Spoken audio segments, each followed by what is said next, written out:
In the spring of 217 BC, the weather was warming up and the Carthaginian army was capable of moving once again.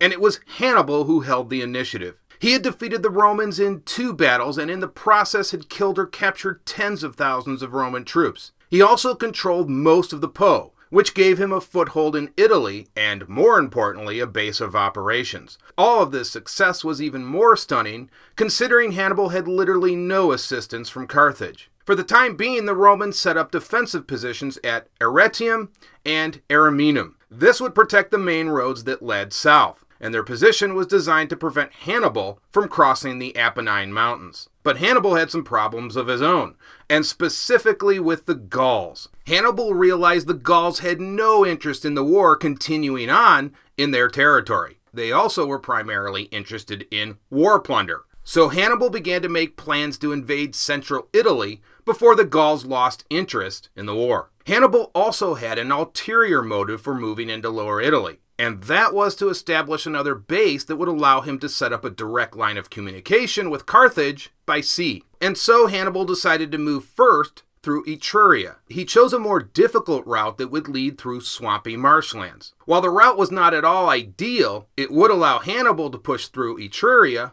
undetected. The route was thought to be impassable, but as we know now, no route was beyond Hannibal. And for Hannibal, this perilous route was worth the risk, since it would not allow the Roman armies time to link up, and he would not have to worry about having to fight the Romans over mountain passes in the Apennine Mountains. In short, it was the best route for Hannibal to move into central Italy. And so Hannibal arranged the column in the following manner. His veterans were placed in front, and the Gauls were placed in the middle, and Mago brought up the rear guard with his cavalry. Evidently, this was done to keep an eye on the Gauls in case they decided to turn back, and if that happened, Mago was supposed to use the cavalry to force the Gauls back in line. Polybius indicates the march was extremely difficult as the roads turned into a quagmire, permanently wet and muddy conditions. The pools of water made it impossible for the troops to sleep. Only dead horses and animals could be used as a bed. Strange as that may seem. Hannibal made the trek on the last surviving elephant, and that must have been one tough elephant. Eventually, the Carthaginians made it out of the marshlands and set up camp in front of Arretium. Flaminius was stationed at Arretium with his full complement of legions. A stunned Flaminius immediately sent word to Consul Servilius at Ariminum. This time the plan was for both consular armies to link up before offering battle to Hannibal. Hannibal wanted to fight Flaminius before the link-up of the Roman armies could occur,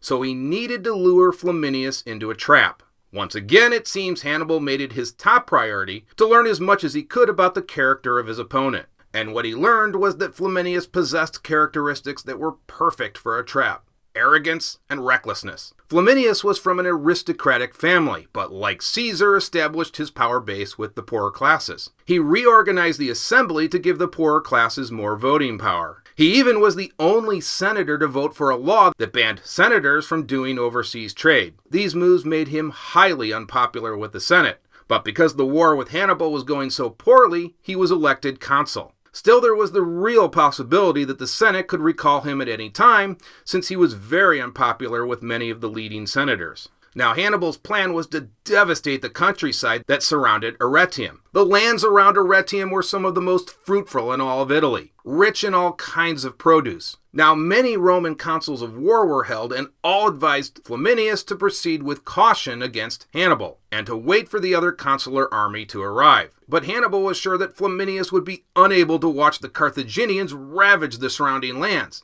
since it was the consul's responsibility to protect the area. And so Hannibal did just that. Polybius indicates that the smoke from villages burning was everywhere, and as if on cue, Flaminius became enraged at Hannibal's actions. Still, Flaminius did not move. Hannibal even boldly moved right around his opponent's left flank, which was seen as a sign of disrespect. But still, Flaminius refused to move, and so Hannibal continued to torch the countryside. Then in a shock move, Hannibal left Flaminius in his rear, and headed south towards Lake Trasimene. I mean, are you kidding me? You are completely surrounded in hostile territory, and you leave an army behind you? On the surface, it was tactical suicide, but even such an audacious maneuver had a purpose for Hannibal. And this was yet another attempt by Hannibal to lure Flaminius out of the safety of his camp. The tactic worked as Flaminius could control his anger no longer, and he made the decision to march against Hannibal. But his staff once again advised him to wait, but Flaminius did not listen to other officers and his decision was final. Meanwhile, Hannibal passed Lake Trasimene. Here he received the news that he had been waiting for.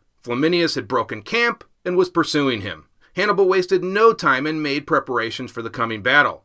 He found an ideal spot on the banks of Lake Trasimene. He placed his heavy infantry upon a slight elevation in front of his camp. They would charge down upon the head of the Roman column and also block the road. His cavalry and Gallic infantry were concealed in the hills of the wooded valley. This would be near the spot from which the Romans would first enter. It would be their job to quickly close off the entrance, blocking the Roman line of retreat. Then he posted his light troops at intervals along the length of the heights, overlooking the plain. If the plan worked, the entire Roman army would be trapped. The Carthaginian army was given orders to stay hidden in the woods until the trumpets sounded for battle. In addition, the night before the battle commenced, Hannibal ordered his men to light campfires at a considerable distance away to convince the Romans that his forces were further away than they actually were. The use of fake campfires was an old Hannibal trick, but it always seemed to work. Meanwhile, Flaminius had camped just a short distance down the road. No scouting parties were dispatched to ascertain Hannibal's exact location. I mean, after all, Flaminius could see those Carthaginian campfires for himself. With the Carthaginians in position, all they could do now was wait. The next morning, Flaminius led his legions eastward along the shores of the lake. Little did he know the vice was about to close. Hannibal patiently waited for most of the Roman column to enter the valley. Then he gave the signal for battle and all the Carthaginians charged down from the high ground.